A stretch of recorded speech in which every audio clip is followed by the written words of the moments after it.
ಇಂದಿನ ಈ ವಿಡಿಯೋ ಪಾಠದಲ್ಲಿ ನಾವು 9ನೇ ತರಗತಿಯ 8ನೇ ಪಾಠ ಭೀಮ್ ಔರ್ ರಾಕ್ಷಸ್ ಈ ಪಾಠದ ಅಷ್ಟು ಪ್ರಶ್ನೆ ಉತ್ತರಗಳನ್ನು, ಮುಹಾವರೆಗಳನ್ನು ಮತ್ತು ವ್ಯಾಕರಣಕ್ಕೆ ಸಂಬಂಧಪಟ್ಟಂತಹ ಅವೆಲ್ಲವುಗಳನ್ನು ನಾವು ಇವತ್ತು ತಿಳಿಯುವ ಒಂದು ಪ್ರಯತ್ನ ಪಡೋಣಂತೆ. ಮೊದಲಿಗೆ ಈ ಮುಹಾವರೆಗಳನ್ನು ನಾವು ನೋಡೋದಾದರೆ ಪಾನಿ ಪಿಲಾನ ಅಂತ ಇದೆ. ಪಾನಿ ಪಿಲಾನ ಅಂದರೆ ಇಲ್ಲಿ ಸಬಕ್ ಸಿಖಾನ ಅಂತ ಕೊಟ್ಟಿದ್ದಾರೆ, ಅಂದರೆ ಪಾಠ ಕಲಿಸೋದು. ಇಲ್ಲಿ ಭೀಮ ರಾಕ್ಷಸನಾದಂತಹ ಬಕಾಸುರನಿಗೆ ಪಾಠ ಕಲಿಸ್ತಾನಲ್ವಾ, ಅದು ಶಿಕ್ಷೆಯನ್ನು ಕೊಡ್ತಕ್ಕಂಥದ್ದು. ಹಾಗೆಯೇ ಹಿಮ್ಮತ್ನ ಹಾರ್ನ ಅಂದರೆ ಧೈರ್ಯವನ್ನು ಗೆಡದೇ ಇರತಕ್ಕಂಥದ್ದು, ಅಟಲವಾಗಿರ್ತಕ್ಕಂಥದ್ದು.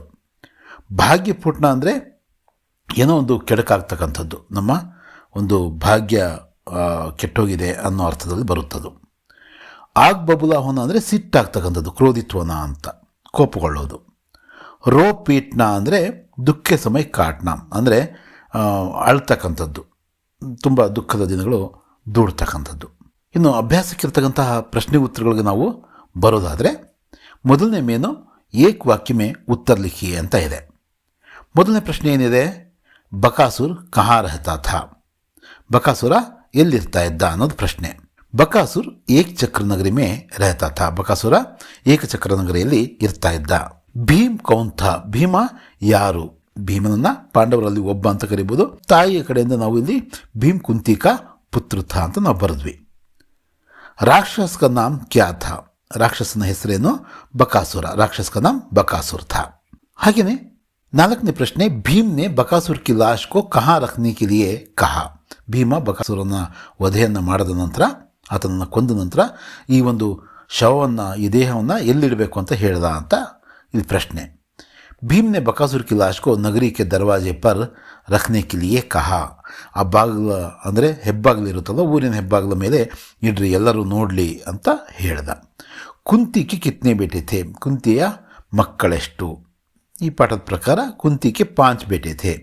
ಇಲ್ಲಿ ಬೇಟೆ ಅಂತಕ್ಕಂಥದ್ದು, ಕುಂತಿಗೆ 5 ಬೇಟೆ ಥೇ, 5 ಜನ ಮಕ್ಕಳು ಇದ್ದರು. ನೆಕ್ಸ್ಟ್, ಭೀಮ್ ಔರ್ ರಾಕ್ಷಸ್ ಏಕಾಂಕಿಕೆ ಲೇಖಕ ಕೌನ್ ಹೇ, ಈ ಪಾಠದ ಅಂದರೆ ಈ ಏಕಾಂಕಿಯ ಅಂದರೆ ಏಕಾಂಕದ ನಾಟಕ ಇದು. ಇದರ ಲೇಖಕರು ಯಾರು, ನಾಟಕಕಾರ ಯಾರು? ಭೀಮ್ ಔರ್ ರಾಕ್ಷಸ್ ಏಕಾಂಕಿಕೆ ಲೇಖಕ ವಿಷ್ಣು ಪ್ರಭಾಕರ್ ಹೇ, ವಿಷ್ಣು ಪ್ರಭಾಕರ್ ಅನ್ನೋರು ಈ ಒಂದು ಪಾಠದ ಲೇಖಕರು. ಈಗ 2-3 ವಾಕ್ಯದಲ್ಲಿ ಉತ್ತರಿಸಿ ಅಂತಕ್ಕಂಥ ಒಂದು ಪ್ರಶ್ನೆ ಇದೆ. ಎರಡನೇ ಮೇನು, ಬ್ರಾಹ್ಮಣಕ್ಕೆ ಘರ್ ಮೇ ಸಬ್ ಲೋಗ್ ಕ್ಯೂ ರೋ ರಹೇ ಥೇ, ಬ್ರಾಹ್ಮಣನ ಮನೆಯಲ್ಲಿ ಎಲ್ಲರೂ ಕೂಡ ಯಾಕೆ ಅಳ್ತಾ ಇದ್ರು? ಬ್ರಾಹ್ಮಣಕ್ಕೆ ಘರ್ ಮೇ ಸಬ್ ಲೋಗ್ ರೋ ರಹೇ ಥೇ ಕ್ಯೂಂಕಿ, ಎಲ್ಲರೂ ಅಳ್ತಾ ಇದ್ರು ಯಾಕಂದರೆ ಏಕ್ ಚಕ್ರ ನಗರ ನಿಯಮ ಕೆ ಅನುಸಾರ ಬಕಾಸುರ್ ನಾಮಕ ರಾಕ್ಷಸ್ ಬಾರಿ ಬಾರಿ ಸೆ ಏಕ್ ಗಾಡಿ ಅನ್ನು 2 ಭೈಂಸ್ ಅವ್ರ ಏಕ್ ಮನುಷ್ಯಕ್ಕೂ ಹರ್ ದಿನ ಭೇಜ್ನಾ ಥಾ, ಅಂದರೆ ಆ ಊರಿನ ಏಕಚಕ್ರ ನಗರಿ ಅಲ್ವಾ ಅದು, ಆ ಊರಿನ ನಿಯಮದ ಪ್ರಕಾರ ಬಕಾಸುರ ಅಂತಕ್ಕಂಥ ಒಬ್ಬ ರಾಕ್ಷಸನಿಗೆ ಪ್ರತಿದಿನ ಒಂದು ಗಾಡಿ ಅನ್ನ, 2 ಕೋಣ ಮತ್ತು ಒಬ್ಬ ಮನುಷ್ಯನನ್ನು, ಅವನಿಗೆ ಆಹಾರವನ್ನು ಕಳಿಸ್ಬೇಕಾಗಿತ್ತು. ಇವತ್ತು ಇಸ್ ದಿನ ಬ್ರಾಹ್ಮಣ್ ಘರ್ಕಿ ಬಾರಿ ಥಿ, ಅಂದರೆ ಇವತ್ತು ಯಾರು ಆ ಬ್ರಾಹ್ಮಣನ ಮನೆಯ ಒಂದು ಸರದಿ ಇರೋದ್ರಿಂದ ಎಲ್ಲರೂ ಕೂಡ ಈಗ ಒಬ್ಬರನ್ನ ಕಳ್ಕೋಬೇಕಾಗುತ್ತಲ್ಲ ಅಂಥೇಳಿ ಅಳ್ತಾ ಇದ್ರು. ಎರಡನೇ ಪ್ರಶ್ನೆ ಬಂದು, ಬಕಾಸುರ್ ಕ್ಯಾ ಕಾಮ್ ಕರ್ತಾ ಥಾ ಅವ್ರು ಉಸ್ಕೆ ಬದಲೆ ಮೇ ವಹ್ ಕ್ಯಾ ಲೇತಾ ಥಾ. ಈ ಮೊದಲನೇ ಪ್ರಶ್ನೆಯಲ್ಲಿರ್ತಕ್ಕಂಥವನ್ನೇ ವರ್ಸ್ನ ಇಲ್ಲಿ ಯೂಸ್ ಮಾಡಿ ಈ ಉತ್ತರವನ್ನು ಬರೀಬೋದು. ಬಕಾಸುರ್ ಏಕಚಕ್ರ ನಗರಿಕಿ ರಕ್ಷಾ ಕರ್ತಾ ಥಾ, ಬಕಾಸುರ ಏನು ಮಾಡ್ತಾ ಇದ್ದ, ಅದರ ಒಂದು ರಕ್ಷಣೆ ಅನ್ನೋ ಹೆಸರಲ್ಲಿ ಭಕ್ಷಿಸ್ತಾ ಇದ್ದ, ಅದನ್ನೇ ಬರೀಬೇಕು.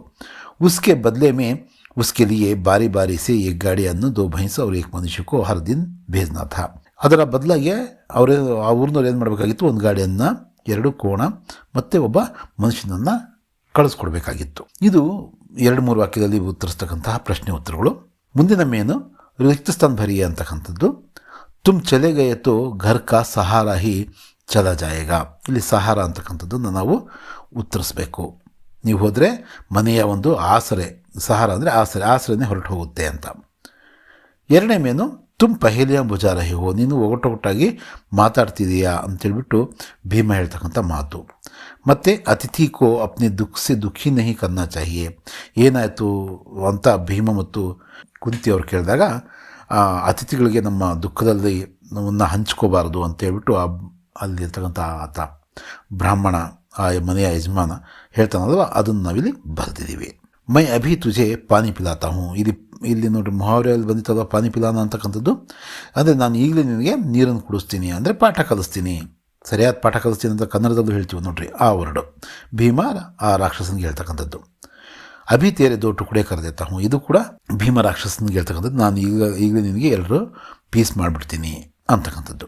ಈಗ ನೆಕ್ಸ್ಟ್ ಮೇನ್ ಬಂದು ಏನು, ವಿಲೋಮ್ ಶಬ್ದ ಲಿಖಿಯೇ ಅಂದರೆ ಆಪೋಸಿಟ್ ವರ್ಡ್ಸ್ ಬರಿಬೇಕು. ರೋನ ಅಂದರೆ ಅಳೋದು, ಅದಕ್ಕೆ ಆಪೋಸಿಟ್ ವರ್ಡು ಹಸ್ನ, ಹಸ್ನ. ಹಾಗೆಯೇ ಅಪರಾಧ್ ನಿರಪರಾಧ್, ನಿರಪರಾಧ್ ಅಂತ, ಇದು ನಾ ನಿರಪರಾಧ್. ಇಲ್ಲಿ ಭಕ್ಷಕ್ಗೆ ಆಪೋಸಿಟ್ಟು ರಕ್ಷಕ್ ಅಂತ ನಾವು ಬರಿಬೋದು. ಪಾಸ್ಗೆ ಆಪೋಸಿಟ್ಟು, ಇದು ಪಾಸ್ ಇದೆಯಲ್ಲ ಇದಕ್ಕೆ ಆಪೋಸಿಟ್ಟು ದೂರ ಅಂತಕ್ಕಂಥದ್ದು ನಾವು ಬರಿಬಹುದು.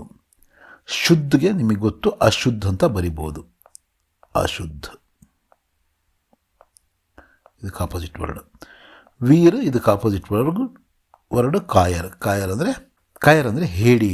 ನೆಕ್ಸ್ಟ್ ಜೋಡ್ಕಲ್ ಲಿಖಿ ಅಂತಕ್ಕಂಥದ್ದು ನೆಕ್ಸ್ಟ್ ಮೇನು, 5ನೇ ಮೇನು. ಇಲ್ಲಿ ಬಕ್ ಅಂತ ಭೀಮ್ ಯುದ್ಧಕ್ಕೆ ಬ್ರಾಹ್ಮಣ ಅಂತ ಕೊಟ್ಟಿದ್ದಾರೆ. ಬಕ್ ರಾಕ್ಷಸ ಮತ್ತು ಭೀಮ್ ಕುಂತಿ ಕಾ ಪುತ್ರ. ಯುದ್ಧ ಅಂದರೆ ಲಡ್ನಾ ಅಂದರೆ ಯುದ್ಧ ಮಾಡ್ತಕ್ಕಂಥದ್ದು. ಬ್ರಾಹ್ಮಣ ಕಾ ಘರ್.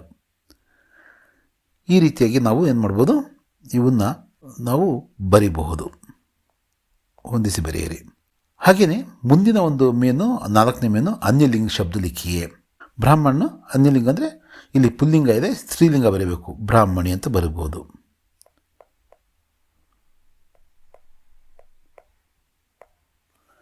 ಬೇಟ ಈಸಿ ಇದೆ, ಬೇಟಿ. ಅಕೇಲ ಇದಕ್ಕೇನಿಲ್ಲ, ಅಕೇಲಿ ಅಂತ ಮಾಡಿದ್ರೆ ಆಯಿತು, ಅಕೇಲಿ. ಇದು ಕೂಡ ಅಷ್ಟೇ, ಪುತ್ಲ ಪುತ್ಲಿ. ಇಲ್ಲಿ 6th ಮೇನಲ್ಲಿ ಏನು ಕೊಟ್ಟಿದ್ದಾರೆ, 7th ಮೇನಲ್ಲಿ ಭೀಮ್ 5 ಪಾಂಡವ ಮೇಸಿ ಏಕ್ ಹೈ, ಬಾಕಿ 4 ಪಾಂಡವಕ್ಕೆ ನಾಮ್ ಲಿಖಿಯೇ. ಪಂಚ ಪಾಂಡವರಲ್ಲಿ ಭೀಮ ಒಂದು ಹೆಸರಾದರೆ ಇನ್ನು ಉಳಿದ 4 ಪಾಂಡವರ ಹೆಸರು ಬರೀರಿ. ಅಂದರೆ ಯುಧಿಷ್ಠರ ಅಂದರೆ ಧರ್ಮರಾಯ, ಅರ್ಜುನ ಮಧ್ಯಮ ಪಾಂಡವ, ನಕುಲ ಮತ್ತು ಸಹದೇವ, ಈ 4 ಹೆಸರು ನಾವು ಬರೆದ್ವಿ. ಹಾಗೆಯೇ 5 ತತ್ವಗಳು ಯಾವಂದರೆ ಪೃಥ್ವಿ, ಜಲ, ವಾಯು, ಅಗ್ನಿ, ಆಕಾಶ, ಅದನ್ನು ಬರೆದ್ವಿ. 5 ಇಂದ್ರಿಯಗಳು ಕಣ್ಣು, ಕಿವಿ, ಮೂಗು, ನಾಲಿಗೆ ಮತ್ತು ನಮ್ಮ ಚರ್ಮ ಅಂದರೆ ಸ್ಪರ್ಶ ಜ್ಞಾನ ಇರ್ತಕ್ಕಂಥದ್ದು. ಕಣ್ಣು, ಆಂಕ್ ಅಂದರೆ ಕಣ್ಣು, ಕಾನ್ ಅಂದರೆ ಕಿವಿ, ನಾಕ್ ಅಂದರೆ ಮೂಗು, ಜೀಬ್ ಅಂದರೆ ನಾಲಿಗೆ, ತ್ವಚ ಅಂದರೆ ನಮ್ಮ ಚರ್ಮ, ತ್ವಚೆ. 5 ಅಮೃತಗಳು ಅಂತಕ್ಕಂಥದ್ದನ್ನು ಇಲ್ಲಿ ಗುರುತಿಸ್ತಕ್ಕಂಥದ್ದು ಯಾವ ಅಂದರೆ ದೂದ್ ಅಂದರೆ ಹಾಲು, ದಹಿ ಅಂದರೆ ಮೊಸರು, ಘೀ ಅಂದರೆ ತುಪ್ಪ, ಶಕ್ಕರ್ ಅಂದರೆ ಸಕ್ಕರೆ, ಶಹದ್ ಅಂದರೆ ಜೇನುತುಪ್ಪ. ಇನ್ನು वाक्यांश के लिए एक शब्द लिखिए.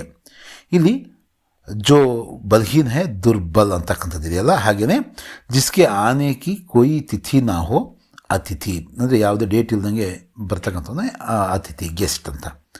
ಜೋ ರಕ್ಷಾ ಕರ್ತಾ ಹೋ ರಕ್ಷಕ್, ಜಿಸ್ಕೆ ಮನ್ ಮೇ ದಯಾ ನಾ ಹೋ, ಯಾರ ಮನಸ್ಸಲ್ಲಿ ದಯೆ ಇರಲ್ವೋ ಅವನು ನಿರ್ದಯಿ. ಜೋ ಶೋಕ್ ನಾ ಕರ್ತಾ ಹೋ, ಯಾವ ಒಂದು ನೋವು ಶೋಕ ಇಲ್ಲದೆ ಇರ್ತಕ್ಕಂಥವ್ನಿಗೆ ಅಶೋಕ ಅಂತ ಕರಿಬೋದು. ಜೋ ಭಾರತ್ ಮೇ ರಹತಾ ಹೋ ಅಥವಾ ಭಾರತೀಯ, ಗೋದ್ ಲಿಯಾ ಹುವ ದತ್ತಕ್ ಅಂದರೆ ದತ್ತುಪುತ್ರ ಅಂತಕ್ಕಂಥದ್ದು. ಇಲ್ಲಿ ಕನ್ನಡ ಮೇ ಅನುವಾದ ಕೀಜಿ ಅಂತ ಕೇಳಿದರೆ 9ನೇ ಮೇನು. ಉಸ್ಕಾ ಪೂರಾ ನಾಮ್ ಬಕಾಸುರ್ ಹೈ, ಅವನ ಪೂರ್ಣ ಹೆಸರು ಬಕಾಸುರ. ಇಸ್ ನಗರಿ ಕಾ ರಾಜ ಬಡ ದುರ್ಬಲ್ ಹೈ, ಈ ನಗರದ ರಾಜ ತೀರಾ ದುರ್ಬಲ. ಭಗವಾನ್ ತುಮ್ಹಾರೆ ಬೇಟೆ ಕಿ ರಕ್ಷಾ ಕರೆಗಾ, ಭಗವಂತ ನಿಮ್ಮ ಮಗನನ್ನು ರಕ್ಷಿಸುತ್ತಾನೆ ಅಥವಾ ದೇವರು ನಿಮ್ಮ ಮಗನನ್ನು ರಕ್ಷಿಸುತ್ತಾನೆ. ಇಲ್ಲಿ ನಿನ್ನ ಅನ್ನೋದಕ್ಕಿಂತ ನಿಮ್ಮ ಅಂತಕ್ಕಂಥದ್ದು ಬರಿಬೋದಾಗಿತ್ತು. ಬಡ ಅಜೀಬ್ ಆದ್ಮಿ ಹೈ, ತೀರಾ ವಿಚಿತ್ರ ಮನುಷ್ಯ. ಇಲ್ಲಿ ಅನುರೂಪತೆಯ ಒಂದು ಪ್ರಶ್ನೆಗಳಿದ್ದಾವೆ. ಸಹದೇವ್ ಮಾದ್ರಿಕಾ ಬೇಟ, ಭೀಮ್ ಕುಂತಿಕಾ ಬೇಟ. ಭೀಮ್ ಮಾನವ್, ಬಕಾಸುರ್ ದಾನವ್. ಅರ್ಧನಾರೀಶ್ವರ್ ಉಪನ್ಯಾಸ ಯಾರು, ನಮ್ಮ ವಿಷ್ಣು ಪ್ರಭಾಕರ್ ಅವ್ರದ್ದು. ಆವರ ಮಸೀಹ, ಅದು ಅವರು ಬರೆದಿರ್ತಕ್ಕಂಥ ಜೀವನಿ. ಭಾಗ್ಯ ಫೂಟ್ನ ಬುರಾ ಹೋನ, ಅದರ ಅರ್ಥ, ಈ ಒಂದು ಮುಹಾವರೆ ಅರ್ಥ ಇದು. ಪಾಠ ಪಢಾನ ಸಬಕ್ ಸಿಖಾನ. ಹಾಗೆಯೇ ಇಲ್ಲಿ ಭಾಷಾ ಜ್ಞಾನ ಅಂತಕ್ಕಂಥದ್ದನ್ನು ಕೊಟ್ಟು ಸಂಬಂಧ ಬೋಧಕ ಅವ್ಯಯ ಅಂತ ಕೊಟ್ಟಿದ್ದಾರೆ. ಇಲ್ಲಿ ಕೆ ಪಾಸ್ ಕಿ ಥರ ಅಂತ ಇದೆ ಅಲ್ವಾ, ಅರೆ ಮಕಾನ್ ಕೆ ಪಾಸ್ ಕುಚ್ ಬೋರೆ ಪಡೆ ಹೇ, ಚಿಂಟಿ ಕಿ ಥರ ಮರ್ಗಯ. ಈ ಒಂದು ವರ್ಡ್ಗಳೇನಿದಾವೋ ಯಾವುವು, ಈ ಕೆ ಪಾಸ್ ಅದರ ಹತ್ತಿರ, ಅದರ ಥರ, ಅಂತಕ್ಕಂಥವು ಇವನ್ನ ಸಂಬಂಧ ಸೂಚಿತ ಅಂದರೆ ಒಂದು ಈ ಮಕಾನ್ಗೂ ಮತ್ತು ಇಲ್ಲಿ ಕುಚ್ ಬೋರೆ ಪಡೆ ಅಂತಕ್ಕಂಥದ್ದಕ್ಕೂ ಚೀಂಟಿ ಮತ್ತು ಅದು ಸತ್ತೋಯ್ತು ಅಂತಕ್ಕಂಥದ್ದು, ಅದರ ರೀತಿಯಲ್ಲಿ ಸತ್ತೋದ ಅಂತ ಹೇಳ್ಬಿಟ್ಟು ಈಗ ಇವೆರಡನ್ನು ಸಂಬಂಧ ಸೂಚಕ ಪದಗಳಂತ ಕರೀತಾರೆ, ವ್ಯಯಗಳಂತ ಕರೀತಾರೆ. ಇದರಲ್ಲಿ 10 ಭೇದಗಳನ್ನ ಇಲ್ಲಿ ಗುರುತಿಸ್ತಾರೆ. ಯಾವುವು? ಸಮತಾವಾಚಕ್ ಕಿ ಭಾಂತಿ, ಕೆ ಬರಾಬರ್, ಕೆ ಸಮಾನ್, ಕಿ ಥರ, ಈ ಥರ ಇರ್ತಕ್ಕಂಥ ಅದರ ರೀತಿಯಲ್ಲಿ ಅದಕ್ಕೆ ಸಮಾನವಾಗಿ, ಅದಕ್ಕೆ ಸರಿ ಸಮಾನವಾಗಿ ಅಂತಕ್ಕಂಥದ್ದನ್ನು ಸಮತಾವಾಚಕ ಅಂತ ಕರೆದ್ರೆ, ವಿರೋಧಾವಾಚಕ ಅದಕ್ಕೆ ಆಪೋಸಿಟ್ಟಾಗಿ ಕೆ ವಿರುದ್ಧ, ವಿಪರೀತ, ಕೆ ಖಿಲಾಫ್, ಈ ರೀತಿ ಆಪೋಸಿಟನ್ನು ಹೇಳ್ತಕ್ಕಂಥದ್ದು ವಿರೋಧಾವಾಚಕ ಅನಿಸಿದರೆ, ಸ್ಥಾನವಾಚಕ ಅಂದರೆ ಅದರ ಹತ್ತಿರ, ಅದರ ದೂರ, ಅದರ ಕೆಳಗೆ, ಅದರ ಒಳಗೆ, ಈ ಥರ ಅಂತಕ್ಕಂಥದ್ದು. ಕೆ ಪಾಸ್, ಕೆ ದೂರ್, ಕೆ ನೀಚೆ, ಕೆ ಭೀತರ ಅಂತಕ್ಕಂಥದ್ದನ್ನು ನಾವು ಗುರುತಿಸ್ಬೋದು. ದಿಶಾವಾಚಕ ಅಂದರೆ ದಿಕ್ಕನ್ನು ತೋರಿಸ್ತಕ್ಕಂಥದ್ದು. ಕಿ ಓರ್, ಕೆ ಆಸ್ಪಾಸ್, ಕೆ ಸಾಮ್ನೆ, ಆ ಕಡೆ, ಅದರ ಅಕ್ಕಪಕ್ಕ, ಅದರ ಮುಂದೆ ಅಂತಕ್ಕಂಥದ್ದು. ತುಲನಾವಾಚಕ ಅಂದರೆ ಕಂಪೇರ್ ಮಾಡ್ತಕ್ಕಂಥದ್ದು, ಅದರ ರೀತಿಯಾಗಿ, ಅದರ ಹೊರತಾಗಿ ಅಂತಕ್ಕಂಥದ್ದು. ಹೇತುವಾಚಕ ಅಂದರೆ ಕಾರಣವನ್ನು ಹೇಳ್ತಕ್ಕಂಥದ್ದು. ಕೆ ಕಾರಣ, ಕೆ ಲಿಯೆ, ಕಿ ಥರ, ಕಿ ಖಾತೀರ ಅಂತಕ್ಕಂಥದ್ದು. ಕಾಲವಾಚಕ ಅಂದರೆ ಸಮಯವನ್ನು ಸೂಚಿಸ್ತಕ್ಕಂಥದ್ದು, ಅದಕ್ಕಿಂತ ಮುಂಚೆ, ಅದರ ನಂತರ, ಇದು ಕೂಡ ಅದರ ನಂತರ ಅಂತಲೇ, ಪಶ್ಚಾತ್ ಅಂದರೆ. ಪೃಥಕ್ವಾಚಕ ಅಂದರೆ ಬೇರೆ ಮಾಡ್ತಕ್ಕಂಥದ್ದು. ಸೇ ಅಲಗ್, ಸೇ ದೂರ್, ಸೇ ಹಟ್ಕರ್, ಅದಕ್ಕಿಂತ ದೂರ, ಅದಕ್ಕಿಂತ ಬೇರೆ, ಅದರ ಹೊರತಾಗಿ, ಈ ಥರದವನ್ನು ಪೃಥಕ್ವಾಚಕ ಅಂತ ಕರೀತಿದ್ದಾರೆ. ಸಾಧನವಾಚಕ ಕೆ ದ್ವಾರ, ಕೆ ಮಾಧ್ಯಮ, ಕೆ ಸಹಾರೆ, ಅದರ ಆಸರೆಯಲ್ಲಿ, ಅದರ ಮಾಧ್ಯಮವಾಗಿ, ಅದರ ಮೂಲಕ ಅಂತಕ್ಕಂಥದ್ದನ್ನು. ಸಂಘವಾಚಕ್ ಕೆ ಸಾತ್, ಕೆ ಸಂಘ ಸಮೇತ, ಅಂದರೆ ಸಂಘವಾಚಕ ಜೊತೆಯಲ್ಲಿರ್ತಕ್ಕಂಥದ್ದು. ಇದಕ್ಕೆ ಸಂಬಂಧಪಟ್ಟಂಥ ಒಂದು ಪ್ರಶ್ನೆಗಳನ್ನು ಕೇಳಿದರೆ, ನಿಮ್ನಲಿಖಿತ ವಾಕ್ಯ ಮೇಸೆ ಸಂಬಂಧ ಬೋಧಕ ಶಬ್ದ ಛಾಂಟ್ಕರ್ ಲಿಖಿಯೇ. ಇದರಲ್ಲಿ ಕಿ ಅಪೇಕ್ಷಾ ಅಂತಕ್ಕಂಥದ್ದು ನಾವು ಬರೆದ್ವಿ. ಹಾಗೆಯೇ ಕೆ ಬಾಹರ್ ಅದನ್ನು ಬರೆದ್ವಿ. ಇಲ್ಲಿ ಕೆ ಪಾಸ್ ಅಂತ ಇದೆ, ಅದನ್ನು ಸಹ ಬರೆದ್ವಿ. ಕೆ ಸಂಘ, ಕೆ ವಿರುದ್ಧ, ಇದನ್ನು ಕೂಡ ನಾವು ಬರೆದ್ವಿ. ಹಾಗೆಯೇ रिक्त स्थानों की उचित संबंध बोधक भरी ಅಂತಕ್ಕಂಥದ್ದಿದೆ. ರಸ್ಸಿ ಕೆ ऊपर ಕಪಡೆ ಸುಖ ರಹೆ ಹೇ, ಅಂದರೆ ಒಂದು ರಸ್ಸಿ ಅಂದರೆ ಹಗ್ಗದ ಮೇಲೆ ಬಟ್ಟೆಗಳನ್ನು ಏನು ಮಾಡಿದ್ದಾರೆ, ಒಣಗಿ ಹಾಕಿದ್ದಾರೆ ಅಂತಕ್ಕಂಥದ್ದಿದೆ. ಹಾಗೆಯೇ ನೆಕ್ಸ್ಟು ಪೈಸೋಂಕಿಲಿಯೇ ಬಿಕಾರಿ ತರಸ್ ರಹ ಹೇ, ದುಡ್ಡಿಗೋಸ್ಕರ ಬಿಕಾರಿ ತುಂಬ ನರಳುತ್ತಿದ್ದಾನೆ ಅಂತಕ್ಕಂಥದ್ದು. ತರಸ್ನ ಅಂದರೆ ಕುಯೆ ಕೆ ಪಾಸ್ ಮೇಂಡ ಕುಚಲ್ ರಹ ಹೇ, ಕುಯೆ ಕೆ ಪಾಸ್ ಅಂದರೆ ಬಾವಿ ಹತ್ತಿರ ಒಂದು ಕಪ್ಪೆ ಎಗರ್ತಾ ಇದೆ. ಮುಖೇಶ್ ಸೆ ಪಹಲೆ ಕೋಯಿ ಚಲಾ ಆ ರಹಾ ಹೈ, ಮುಖೇಶ್ಗಿಂತ ಮುಂಚೆ ಯಾರೋ ನಡೆದು ಬರ್ತಾ ಇದ್ದಾರೆ. ಚೋರ್ ಪೊಲೀಸ್ಗೆ ದ್ವಾರ ಪಕಡಾ ಗಯ, ಕಳ್ಳ ಪೊಲೀಸ್ನ ಮುಖಾಂತರ ಅವನು ಸಿಗಾಕೊಂಡ. ಪೇಡ್ಕೆ ನೀಚೆ ಫಲ್ ಪಡಾ ಹೈ, ಆ ಮರದ ಕೆಳಗಡೆ ಹಣ್ಣು ಬಿದ್ದಿದೆ. ಹಾಗೆಯೇ ಈಗಾಗಲೇ ನಾವು ತಿಳ್ಕೊಂಡಿರ್ತಕ್ಕಂಥದ್ದೇ ಮೂರನೇ ಮೇನು ಏನಿಲ್ಲ. ನಿಮ್ನಲಿಖಿತ ಸಂಬಂಧಬೋಧಕ ಶಬ್ದಕ್ಕೂ ಪ್ರಯೋಗ ವಾಕ್ಯ ಮೇ ಕೀಜಿಯೇ, ಇದನ್ನು ವಾಕ್ಯದಲ್ಲಿ ಪ್ರಯೋಗ ಮಾಡಬೇಕು. ಕಿ ತರಹ ಅಂತಕ್ಕಂಥದ್ದು ಜಾನಕಿ ಕಿ ತರಹ ಲಿಖೋ. ಸೇದು ಅಂದರೆ ಜಾನಕಿ ರೀತಿಯಲ್ಲಿ ಬರೀ. ಸೇ ದೂರ ಅಂದರೆ ಘರ್ ಸೇ ದೂರ ಮತ್ ಜಾವೋ, ಯಾರೋ ಮಗುಗೆ ಹೇಳ್ತಾರೆ ಮನೆಯಿಂದ ದೂರ ಹೋಗಬೇಡಪ್ಪ. ಕೆ ಕಾರಣ, ಅದರ ಕಾರಣ. ಆಪ್ಗೆ ಕಾರಣ ಸಬ್ ಕುಚ್ ಹುವಾ, ನಿನ್ನ ಕಾರಣದಿಂದ, ತಮ್ಮ ಕಾರಣದಿಂದ ಎಲ್ಲವೂ ಆಯಿತು. ಕೆ ಸಮಾನ್, ರಾಮು ಕೆ ಸಮಾನ್ ಖೇಲ್ನಾ ಚಾಹಿಯೇ, ಅವನು ನಂಗೆ ಥರ ಆಡ್ಬೋದು ನೀನು ಕೂಡ ಅಂತ ಹೇಳ್ತೇವಲ್ಲ ಹಾಗೆ. ಕೆ ಸಾತ್, ರಾಜು ಕೆ ಸಾತ್ ಪಢೋ, ರಾಜುವಿನ ಜೊತೆಗೆ ಆಡು. ಹಾಗೆಯೇ ಮುಂದಿನ ಒಂದು 4ನೇ ಮೇನಿದು ಈ ವ್ಯಾಕರಣಾಂಶಗಳಲ್ಲಿ ಮತ್ತು ಕೊನೆಯ ಮೇನು. इन वाक्यों को पढ़कर संबंधबोधक शब्दों को रेखांकित कर भेदों के नाम लिखिए. ಈ ವಾಕ್ಯವನ್ನು ಓದಬೇಕು. ರಾಧಾ ಅಪ್ನಿ ಪಿತಾ ಕೆ ಸಂಗ್ ಚಲ್ ರಹಿ ಹೇ, ಇಲ್ಲಿ ಕೆ ಸಂಗ್ ಅಂತಕ್ಕಂಥದ್ದು ಏನಿದು ಸಂಘವಾಚಕ್. ಹಾಗೆಯೇ ಎರಡನೇದು ಚಿಡಿಯಾ ಪೇಡ್ ಕೆ ಊಪರ್ ಬೈಠಿ ಹೇ, ಇಲ್ಲಿ ಗುಬ್ಬಿ ಮರದ ಮೇಲೆ ಕೂತಿದೆ. ಕೆ ಊಪರ್ ಅಂತಕ್ಕಂಥದ್ದು ಸ್ಥಾನವಾಚಕ, ಎಲ್ಲಿ ಕೂತಿದೆ ಅಂತೇಳಿ ತೋರಿಸ್ತಾ ಇದ್ದಾರೆ ಅವು. ಮತ್ತು ಅನ್ಯಾಯಕ್ಕೆ ವಿರುದ್ಧ ಹಮೇ ಲಡ್ನಾ ಚಾಹಿಯೇ, ವಿರುದ್ಧ ಅಂತ ಇದೆಯಲ್ಲ ಇದು ವಿರೋಧವಾಚಕ. ಹಾಗೆಯೇ ನೆಕ್ಸ್ಟು ಮುझे ಮಾँ ಕೆ ಖಾತಿರ್ ಖಾನಾ ಪಡೇಗ, ನನಗೆ ಅಮ್ಮನಿಗೋಸ್ಕರ ತಿನ್ನಬೇಕಾಗಿದೆ ಅಂತ ಹೇಳ್ತಾ ಇದ್ದಾರಲ್ಲ, ಇಲ್ಲಿ ಹೇತುವಾಚಕ, ಅದು ಕಾರಣವನ್ನು ಹೇಳ್ತಿದ್ದಾರೆ. ಶಿಕ್ಷಾ ಕೆ ಮಾಧ್ಯಮ ಸೆ ಹಮೇ ಜ್ಞಾನ ಬಾಂಟ್ನಾ ಹೈ, ಇದು ಅದರ ಮೂಲಕ ಅಂತ, ಅದರ ಮಾಧ್ಯಮವಾಗಿ ಅಂತ ಸಾಧನವಾಚಕ. ಈ ರೀತಿ ನಾವು ಬರೆದು ಈ ಒಂದು ವ್ಯಾಕರಣಾಂಶಗಳನ್ನು ತುಂಬಿದ್ವಿ. ಮುಂದಿನ ಪಾಠದ ಒಂದು ವಿವರಣೆಯೊಂದಿಗೆ ಅಥವಾ ಅದರ ನೋಟ್ಸ್ನಲ್ಲಿ ಮತ್ತೆ ಭೇಟಿಯಾಗೋಣಂತೆ.